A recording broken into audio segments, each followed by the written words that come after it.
All right, guys, let's get started. I am honored to introduce Jen Lotz. Jen is the director of the Space Telescope Science Institute, which is an 800-person institute which is in charge of NASA's flagship missions. So that's to say she's a big deal. She started that job about a year ago, and I've been at Space Telescope a lot in the last year. And everyone is really excited to have Jen on board. So it's a real testament to her scientific vision and leadership. Just like people are thrilled that she's the director.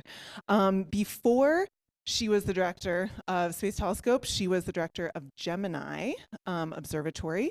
And before that, she had a sweet career path going from Bryn Mawr to Johns Hopkins, Santa Cruz, Arizona, back to back to Space Telescope before Gemini, and then becoming the director. These missions, for you planetary scientists, these are the big astrophysics missions. They study everything from exoplanets to the edge of the observable universe. So I'm really excited to hear Jen's perspective on all of the exciting things happening in our field now and in the future. Everyone, please welcome Jen Lotz.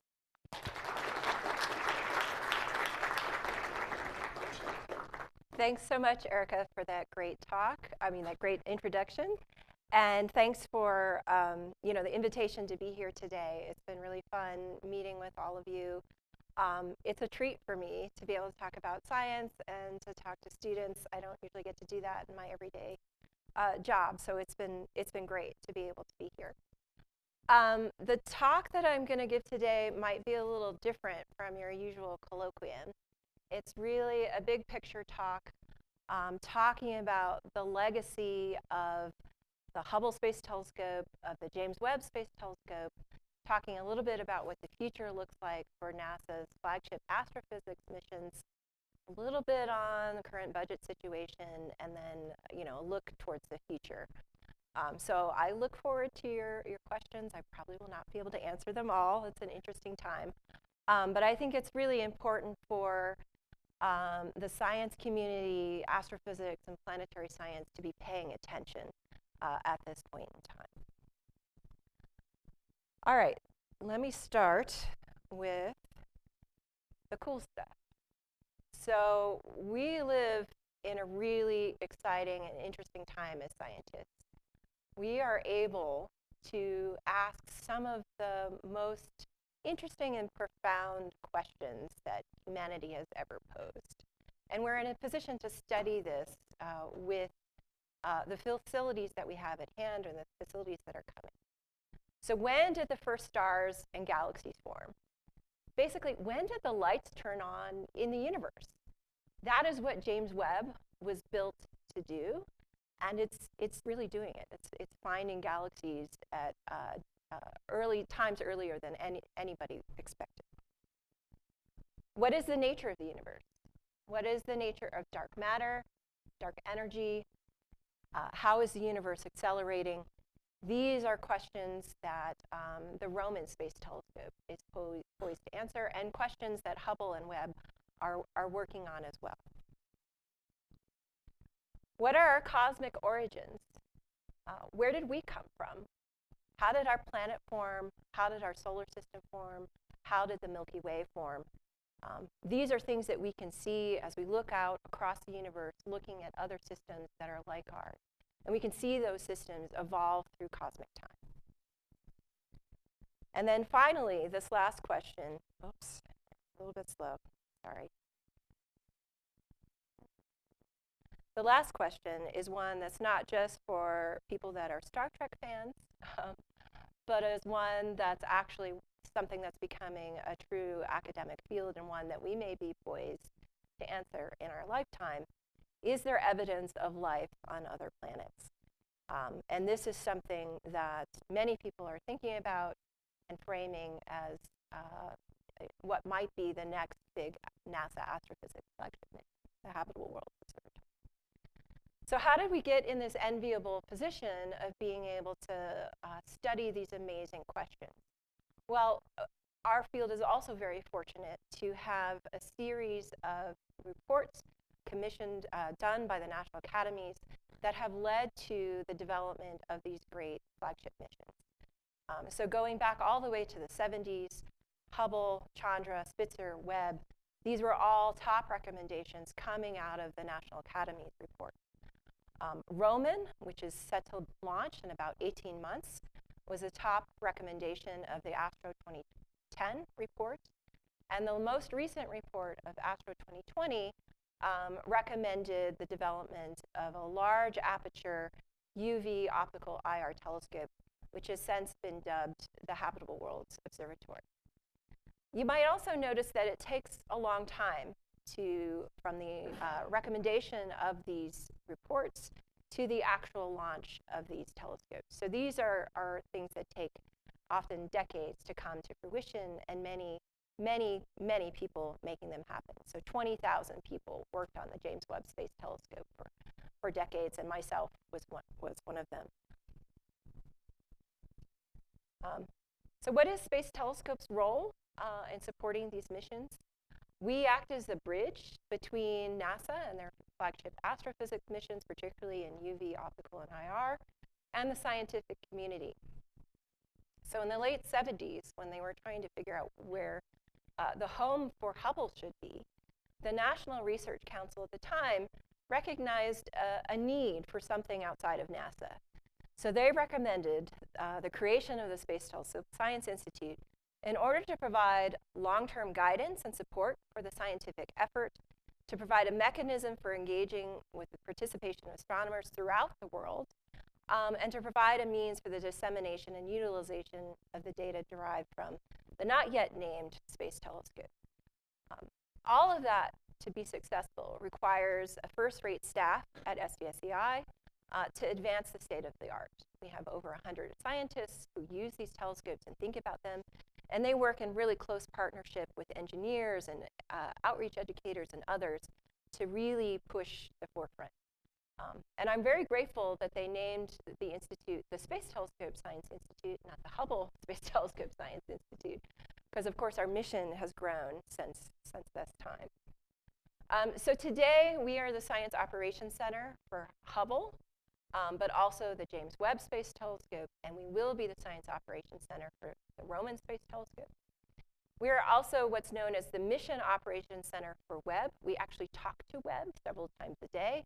I have a very cool Webb-shaped light in my office that turns on whenever we're in communications with the telescope.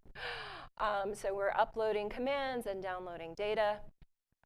All of those telescopes' data, as well as other telescopes, including Kepler and TESS, go into a data archive that's hosted at the Institute that is known as the Mikulski Archive for Space Telescopes. And you should know who Barbara Mikulski was, because we owe a lot to her. We also support public outreach, so connecting scientists and their stories to the public, who of course is paying for this great science. And we think about the future. So a lot of work is going on now to think about how to enable the progression of the next flagship mission, the Habitable Worlds Observatory, both in terms of the science, but also the technology. I'll talk a little bit about that. Our science staff do astrophysics research, and that helps them stay in touch with what the community needs are. But it really takes more than just scientists to make this possible. So there are over 850 employees at STScI, spanning a broad range. And they're all amazing and excellent. And I think as a graduate student, I didn't realize just how many people it took and what it took to produce the data that comes out of my little Hubble program.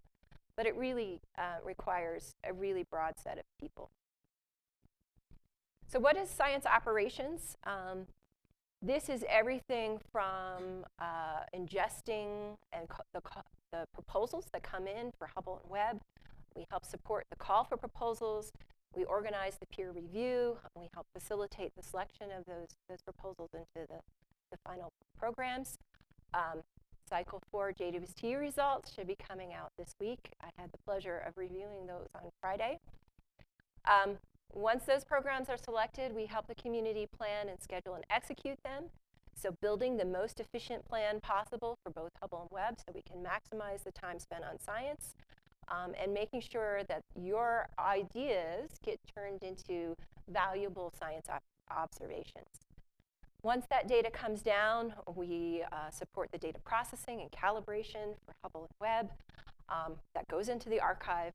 And then we also oversee the management of the grants that go out to support graduate students and postdocs and faculty all across the US. And again, helping tell that story of what science is being done with these telescopes.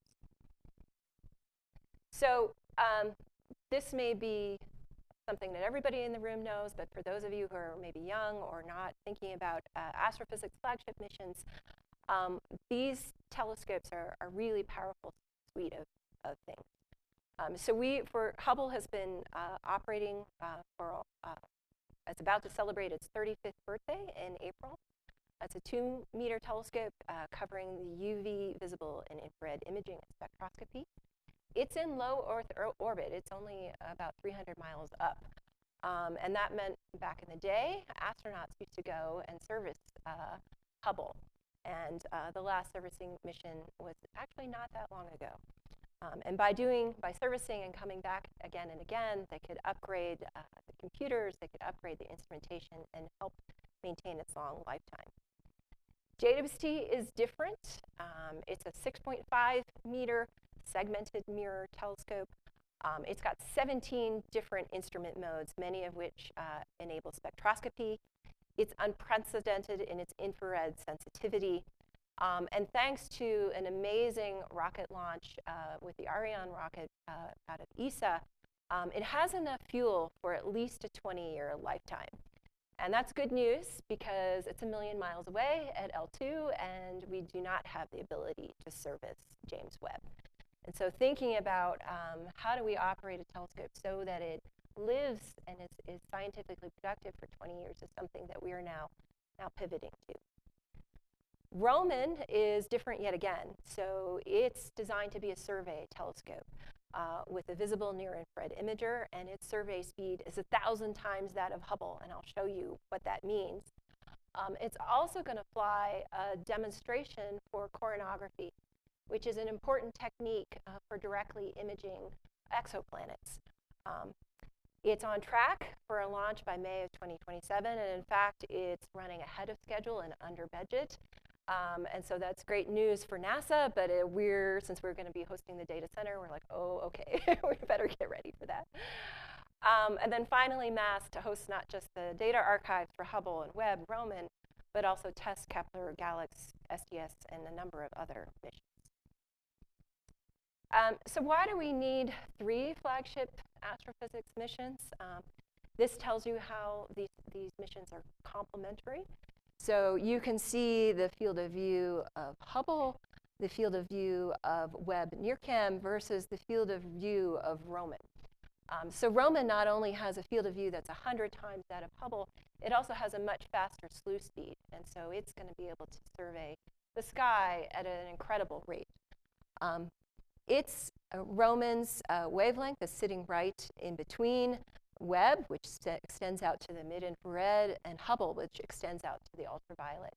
And so I can imagine a time in the not-too-distant future where people are discovering really interesting objects in these big surveys in Roman, and then wanting to go back and get follow-up observations that span into the UV and out to the mid-infrared with targeted, pointed observations.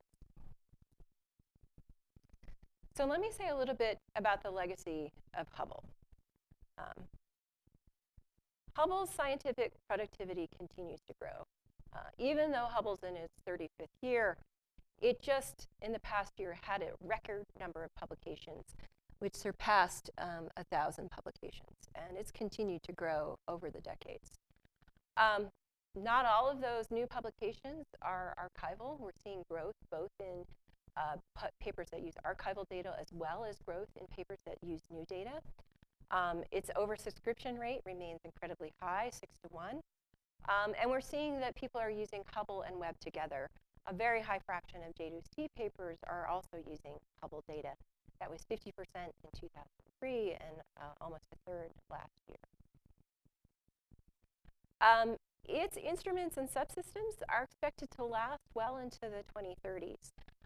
These are calculations that we do on a regular basis.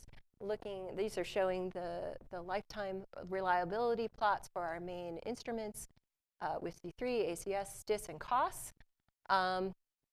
The main limiting factor for Hubble actually is going to be its orbital decay. And actually, yeah, the median re-entry date is in 2033. We did move from using 3 gyroscopes to point the telescope to using 1 gyroscope in the past year. This is a pretty amazing technical feat to be able to operate and point Hubble with just 1 gyro. But we're finding that the science quality is the same. We were actually taking science observations in 1 gyro mode. We have a little bit less of a field of view. It's more like Webb now rather than all-sky visibility. But we still have 2 enhanced gyros available and a third that was possible to keep on reserve. So there's a strong probability of keeping those gyros through the 2030s. Some of the science that's come out in the last year is also continues to be groundbreaking. So this last year, a large director's discretionary program looking at getting UV spectroscopy of a large sample of stars called the Ulysses program was completed. One of the subsamples of this were stars in the Large Magellanic Cloud. And this most recent paper used the sight lines along the pointings, so looking from where we are here to those stars through the Large Magellanic Cloud to detect outflows along the lines of sight. And so what they found was that along 110 lines of sight through the Large Magellanic Cloud, they were able to map the velocity of the outflowing gas and see that it's correlated locally with the star formation rate per unit area. And so this is putting the LMC points, the red points here, in line with studies of other galaxies, which also see similar results for outflow velocities versus star formation rate per unit area. And these are important constraints on how feedback within galaxies happens. One of my favorite science results from the last year was this one, so pointing at the center of the Omega Cen globular cluster. So Omega Cen is a field that Hubble has come back to year after year after year. It's a calibration field. And so it's got exquisite data taken over decades of observations. And what this group did was they went back in our archive using the public calibrated data, and they were able to find the proper motions of 7 stars around the center of this globular cluster and detect conclusively that there's an intermediate black hole sitting in that middle of that globular cluster. Intermediate black holes are interesting in their own right. They tell us something about what the properties of the first black holes might be. But I think this is showing that because Hubble's had such amazing high-quality data, public data, over such a long time frame, that it's actually opening up new kinds of science. When you go back to something over decades, you're learning something that you wouldn't have learned with just a single point. Another beautiful example of this is this movie produced by ESA, in which they're mapping the outflows over, again, about a decade here from a symbiotic red giant and white dwarf star. We have also gone back and looked at the outer planets. So there's a Legacy program in which visits the outer planets every year. And this is quite complementary to NASA's planetary flyby missions. We're able to monitor these outer planets. One of the exciting results that's come out of this is noticing that the cloud features on Neptune are correlated with the solar cycle. We're able to map the giant red spot on Jupiter and see its evolution. Here's over a time frame of just weeks. And of course, with Saturn, we're able to see the evolution in the spokes of Saturn's rings. Hubble and Webb are working together. So this is an example of the difference in wavelengths. So looking at this star formation region in the ultraviolet versus the infrared, you can see the young stellar populations in the ultraviolet with some dark regions here, which are the dust clouds. those dust clouds are lighting up in the ultraviolet. And so with Hubble and Webb working together, you're able to see the full life cycle of stellar evolution from the birth to the death, as it is those star-forming regions are growing in dusty clouds.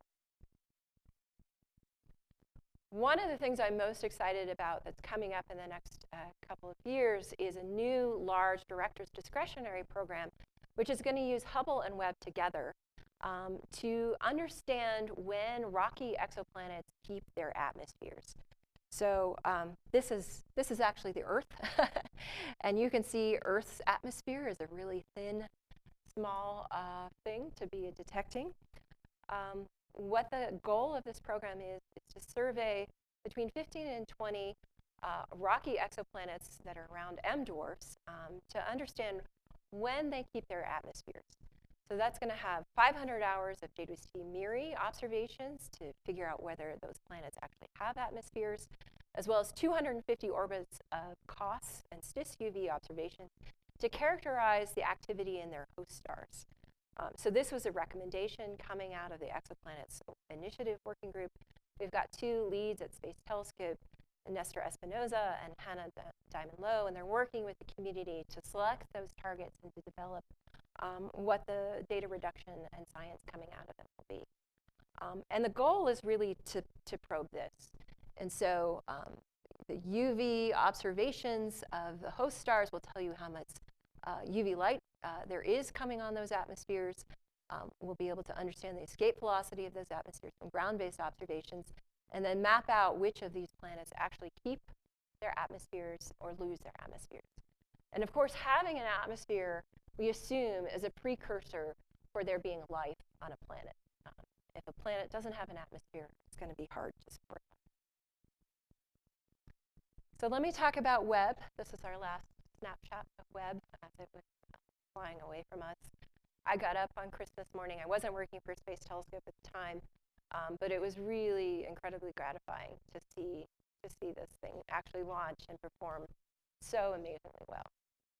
So JWST, 3 years in now, continues to perform better than expected. It was built to provide an order of magnitude better infrared sensitivity compared to all previous capabilities. It's proved to be incredibly stable. So we thought we would need to realign those mirrors and do the wavefront sensing and control every couple of weeks. We've now been able to go 6 months without needing to do that mirror alignment. And that's really good for the future of ultra-stable telescopes. The launch went amazingly well. We've got more than 20 years of propellant left. And over the last couple of years, we've gotten better at doing the calibration pipelines and guide star catalogs. Jeremy was telling me he's looking at the Galactic Center. Our guide star catalog initially on launch for the Galactic Center was not that good, and so we didn't always get the right guide star. But now we've got a much better guide star catalog for the Galactic Center and are doing much better with those kinds of observations. So the science coming out of Webb just in the first couple of years has been truly transformative.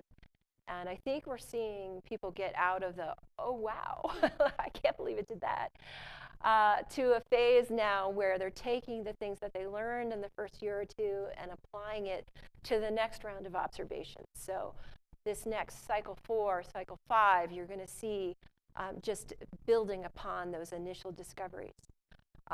I work on galaxy evolution. There's no question that JWST is transforming the studies of the early universe. There simply are more galaxies in the early universe than we expected. They're bigger and brighter than we expected. And there's a lot more black holes than predicted. And one of the great things now is that we are not just looking at little red dots, but we've got spectra of those little red dots, which is pretty incredible. JWST is also doing studies of cosmology. And so this is another result coming out this year in which JWST went back to look at the Cepheids in nearby galaxies with sharper spatial resolution, was able to beat down those systematic measurements and really confirm the initial results like coming out of Hubble and others, that it appears that the local universe is expanding more quickly than in the past. This is controversial. This is not well understood. There's a lot more work to be done, and I think Roman is going to be really critical in understanding whether this Hubble tension is real, and maybe is there new physics behind this. JWST is unveiling amazing things about dusty star formation in nearby galaxies. This is from the FANG survey. The PI of this is Janice Lee, who's at Space Telescope, looking at nearby galaxies. These are incredible, mapping out the star-forming disks, the dust rings. Comparing this to the Hubble ultraviolet, we're really getting a new view in how star formation is proceeding in the nearby universe. Other places that it's doing incredibly well, again, looking through the dust, mapping out star-forming regions. This result was finding evidence of bipolar outflows in this star-forming region. We're also seeing new classes of things. So JWST has discovered a new class of free-floating planetary mass objects, which again are not well understood at all. So there's a lot of work to be done here. And then I would say last but not least is studying exoplanets and exoplanet atmospheres. Exoplanets are making up something like 1/3 to 40% of the observations that James Webb is doing. And of course, when the first idea for James Webb was conceived of, people hadn't even discovered an exoplanet. So building a telescope that is adaptable and flexible enough to anticipate the science of the future has been one of the successes. So JWST is not even close to hitting its peak science or demand. We've published over 1,200 papers so far. There were over 650 papers last year. And its initial discovery cycle is now accelerating as new questions are being driven by the first discoveries. And I think we're expecting that this deluge of new big data from Roman and Euclid and the Rubin Observatory are going to even further increase the demand for James Webb in the coming years. You can see here the number of proposals per cycle keeps going up. Managing almost 2,400 proposals this cycle was a challenge. If we look at the history of when the peak of proposal demand was hit by Hubble and ALMA, we may be several years out. We may have another couple of years of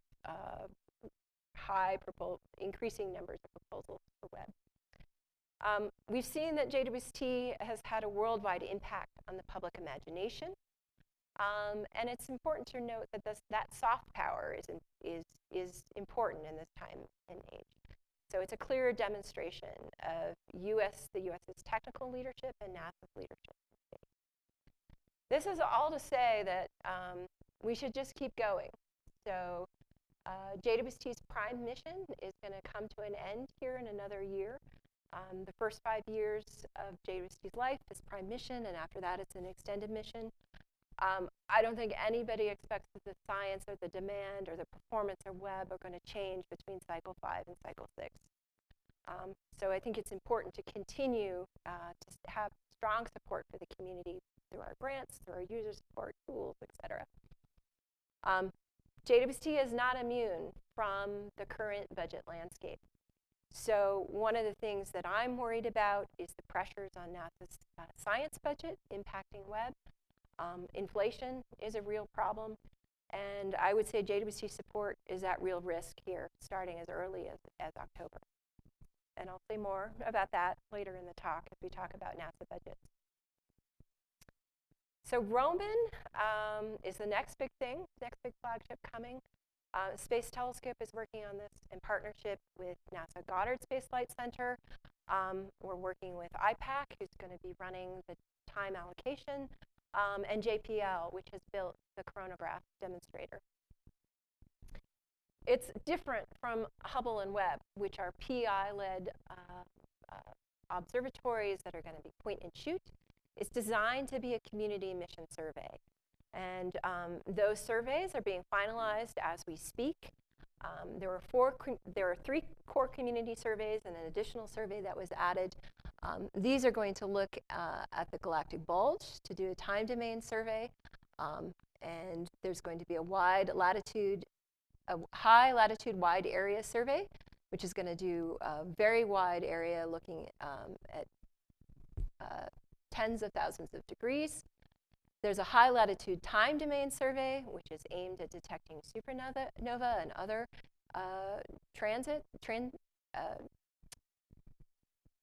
thank you, time varying phenomena. And then the new survey on the block is a galactic plane definition survey.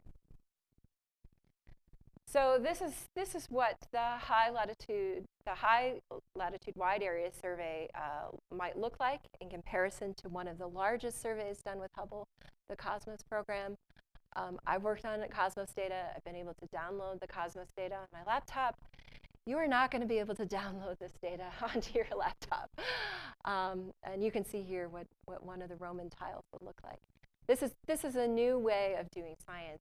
But of course, the data of the images captured here are going to be of the same resolution as Hubble images. This survey and the time domain survey are aimed at mapping the 3D distribution of dark matter and to help measure the expansion rate of the universe. That's going to do that through weak lensing, through the studies of supernova. This summer, we're going to have a workshop at Space Telescope called Cosmic Cartography. So if you're interested in this, I encourage you to attend or at least watch the talks online. This is a simulation of what that galactic bulge survey might look like. You can see there are a lot of stars. That's going to be a really interesting challenge to get photometry of all those stars and to measure how they vary in time. One of the driving science cases for this survey is to do microlensing and detect exoplanets. And so this technique is going to be quite complementary to the kinds of work that's been done with Kepler and TESS. So here you can see the search area of what Kepler was able to detect, really just looking at detecting planets within the orbit of something comparable of Mars, whereas Roman is going to be detecting exoplanets out at larger radii from its host star. And so you can see here this new population of exoplanet candidates that are going to be discovered with Roman.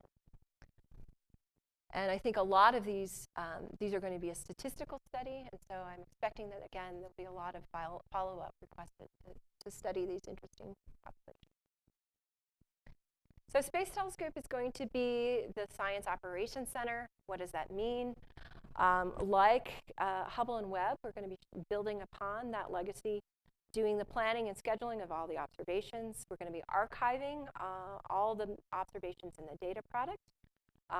We're thinking hard about how to serve out that large amount of data to the community. And we're building a science platform that has been renamed the Roman Research Nexus. And we had a prototype demonstrator at the AAS, and that's going to be publicly available here within the next year for people to try out and use. We'll be responsible for the calibration and data processing for the wide field instrument, science commissioning, community engagement, and public outreach. Big data.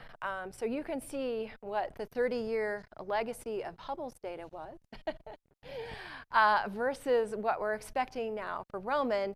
And because the survey speed of the telescope is actually better than expected, I had to cross out this 20 and put a 30. So we're getting 30% more data than expected. So how do we deal with this? So we're going to have to do things in the cloud. We just can't get around that. So the ability to host this data, access this data, process this data in the cloud is going to really be critical to Roman's success. We've been developing infrastructure built around the Amazon Web Services. That science platform is going to sit on top of that infrastructure. But this is going to be a paradigm shift for the people that have gotten used to Hubble and Webb in particular.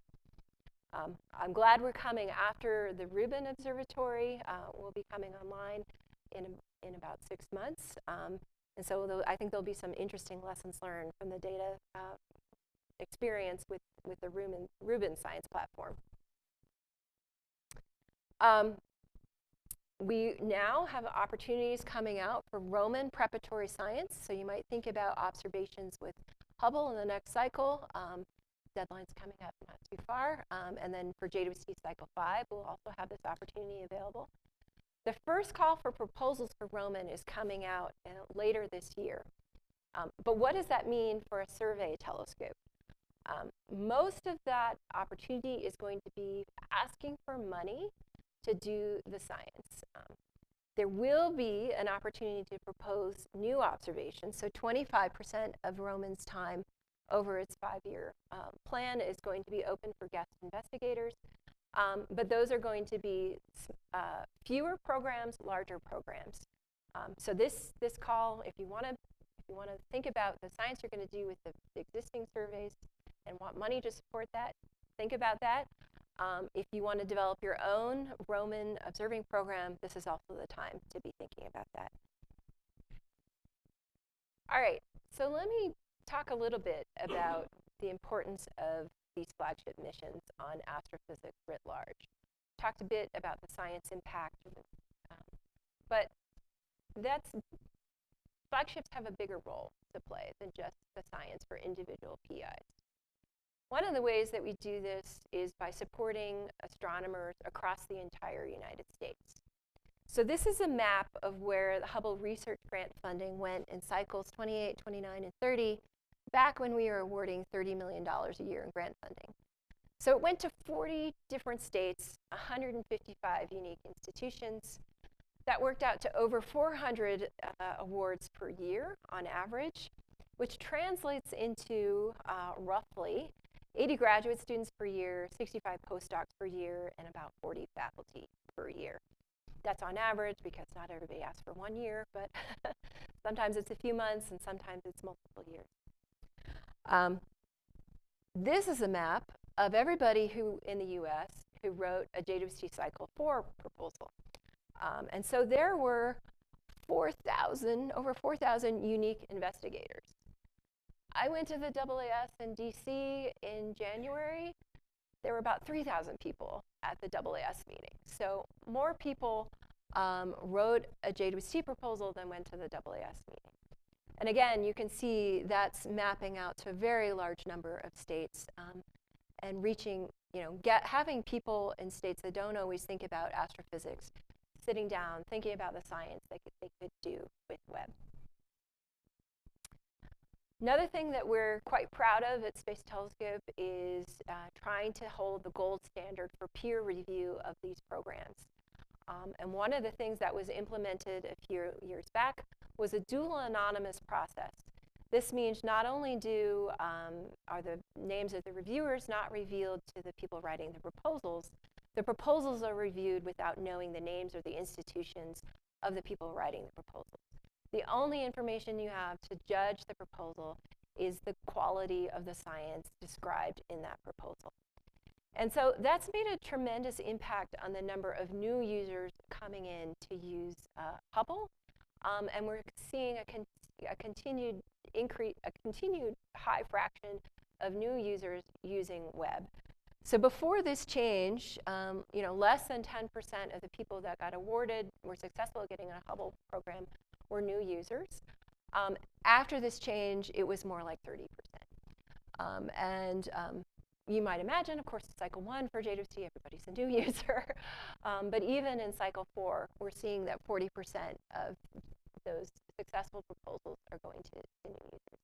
I personally think that's part of why the publication rate for Hubble has remained so strong, because you have people coming in with fresh perspectives and new ideas using the telescopes in ways that hadn't been thought of before.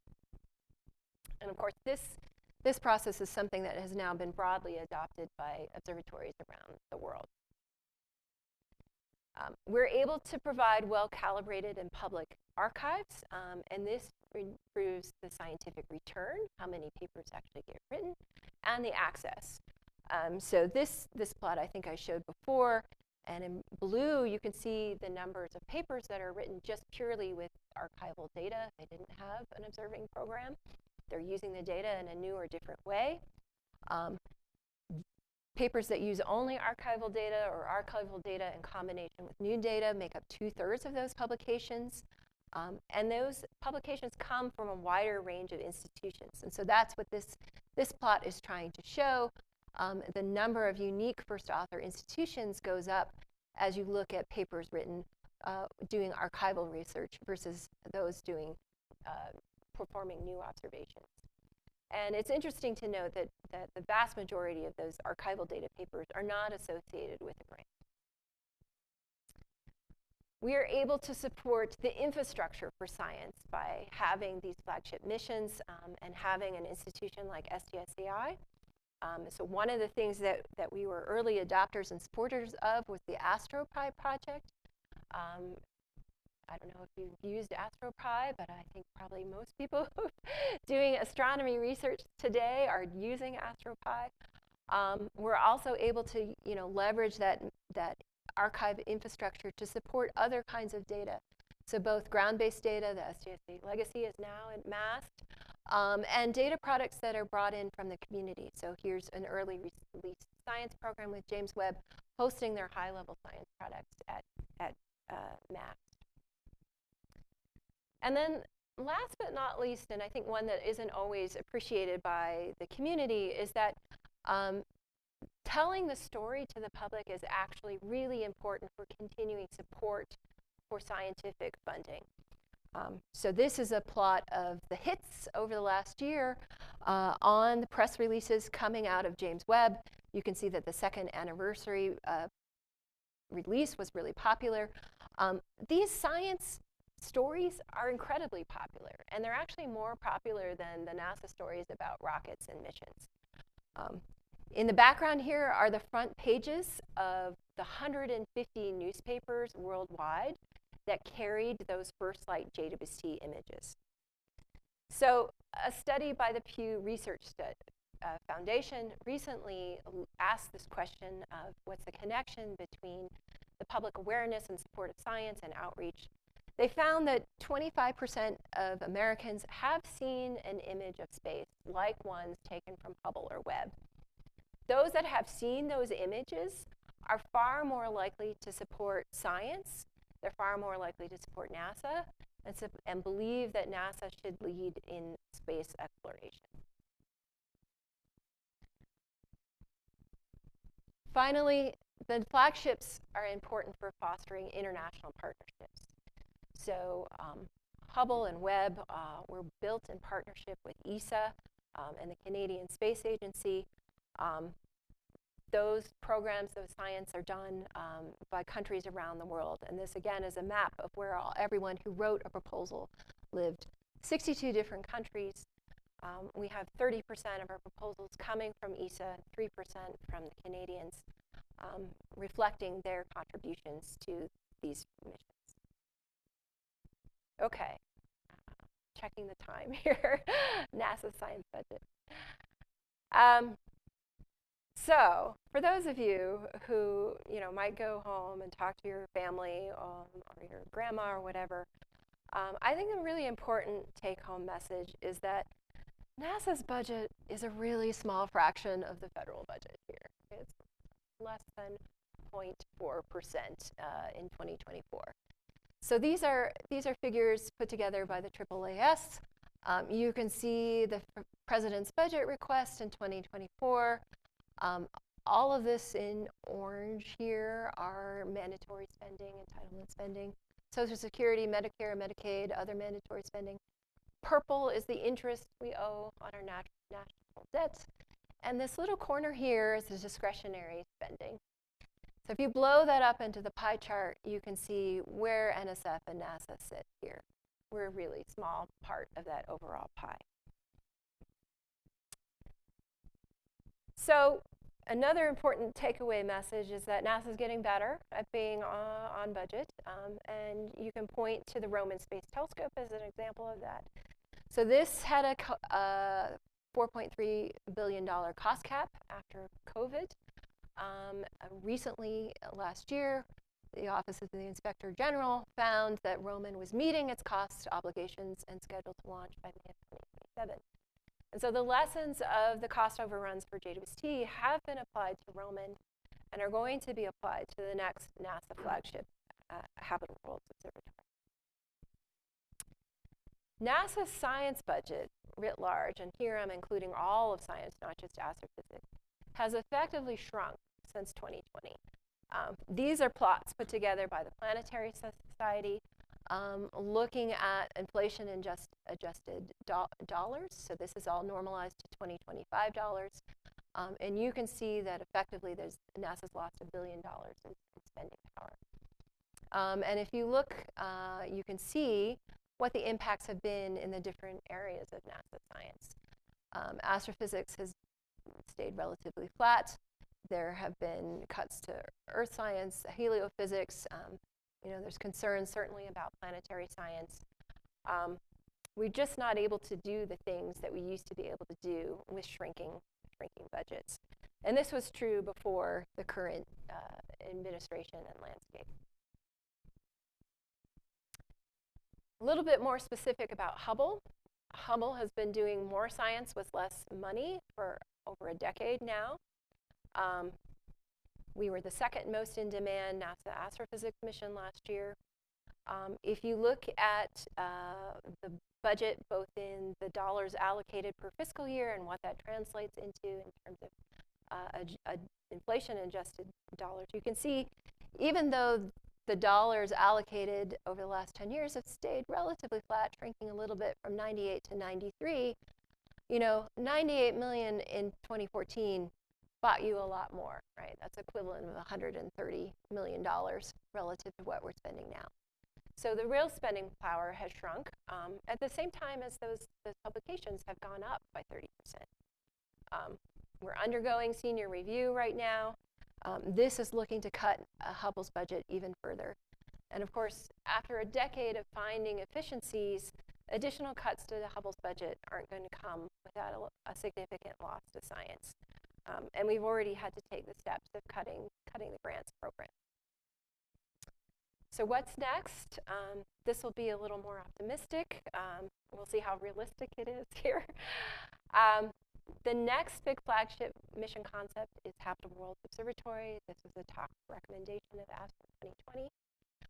This is the first telescope that would be designed to search for signs of life on planets outside of our own solar system. And of course, if you're building a very large aperture super-Hubble, you're going to be able to do all of the science that Hubble can do and more. It's not just about habitable worlds, it's about all the things that I talked about that Hubble can do in the ultraviolet and optical as well. I've talked to some people here who are very interested in the potential UV capabilities of this observatory. This is kind of an old plot. We're hoping that this mirror diameter gets bigger, but we'll see. Certainly building a coronagraph that does high contrast imaging such that you can directly observe an Earth-like planet around a sun-like star is one of the true technological challenges of this mission. That requires a contrast ratio of 10 to the minus 10. So really difficult work, but there's been a lot of progress on this, and we're hoping more investment to make progress. And then the other concepts here are, a high-resolution imager capable in the UV, and visible in near-infrared, and bringing spectroscopy to the UV here with a multi-object spectrograph or a multi-object integral field unit. There's a potential for additional instruments. And another thing that people are talking about for this observatory is to make it serviceable. So like Hubble, where you were able to go back multiple times and update the instrumentation, if you're going to build something this ambitious, you want to make sure that it lasts a long time.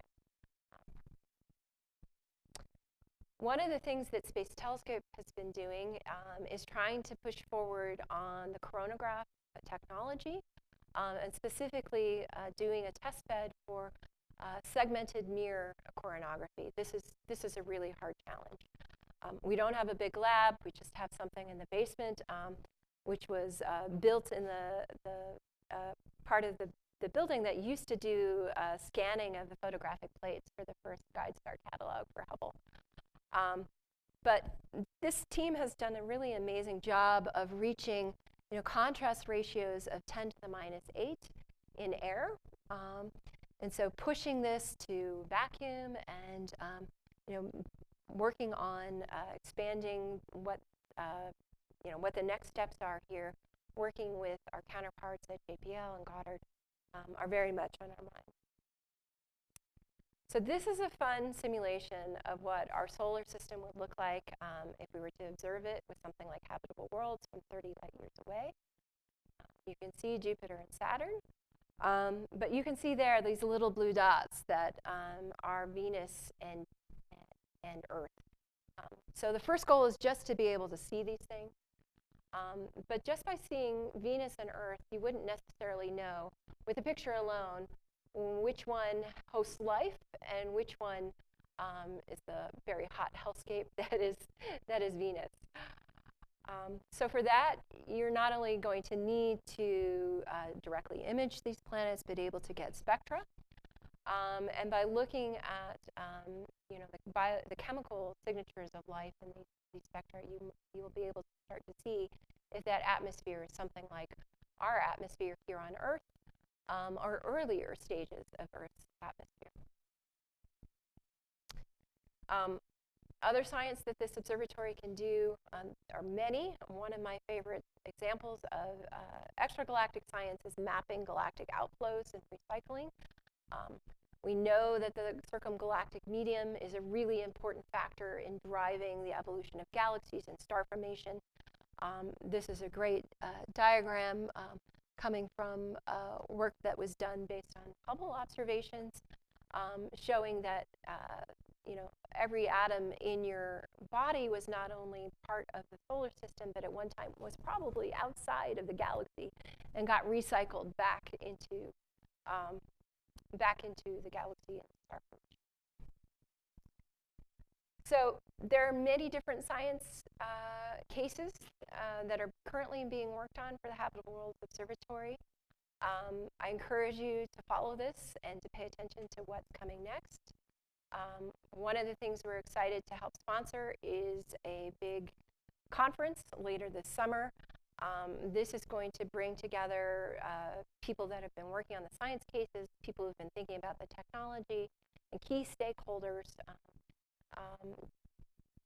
this summer. So if you're interested, think about, I guess the abstract deadline has passed now, but I'm sure we'll be broadcasting this, and I encourage you to get involved. So with that, I think I'm going to summarize here. We are entering actually a really exciting time for science. This is a new era of discovery for cosmology, exoplanets, time domain studies, star formation, galaxy evolution, especially as we're getting close to this time in which it will be possible to do simultaneous observations with Hubble, Webb, and Roman. Space Telescope is acting as the bridge between the scientific community and the NASA astrophysics flagships. And because we have science in our name, our goal is really to ensure that we're maximizing the scientific return of these missions and that we're serving the community, especially as their needs and science cases evolve. These flagship missions have a broad impact on astrophysics, the way in which we do science, and of course, enable broad public support for science. The current budget constraints on NASA science writ large puts risk on these current and future mission success. And so this is going to be an interesting time. And again, please pay attention, get involved, and continue to do the amazing work that you're doing with these missions. All right, thank you.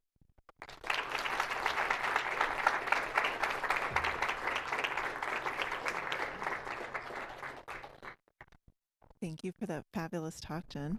Questions? Okay, we're gonna be going on a run here. I actually have a question about the Habitable Worlds Observatory. Do you have any idea about when they might have something like that finished? Or what's the time scale for that? Yeah.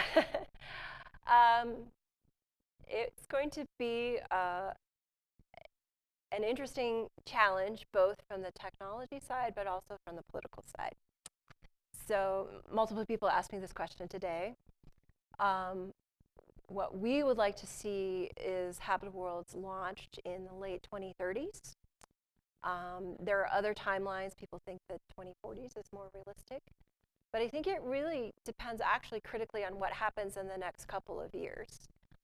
One of the differences between Roman and Webb was how much funding did it get in the early years. And Webb did not, some people would argue that its funding was not sufficient to really make significant progress on some of the technical challenges in the early years.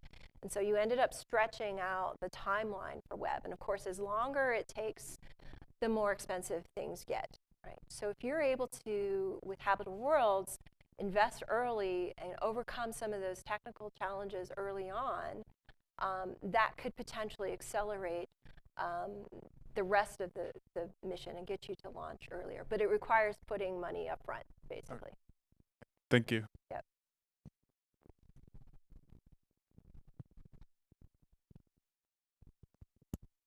Thank you very much for the interesting talk. I have a question about the future of Hubble. And you said in early part, you said re-entry happens in around in earliest case 2029.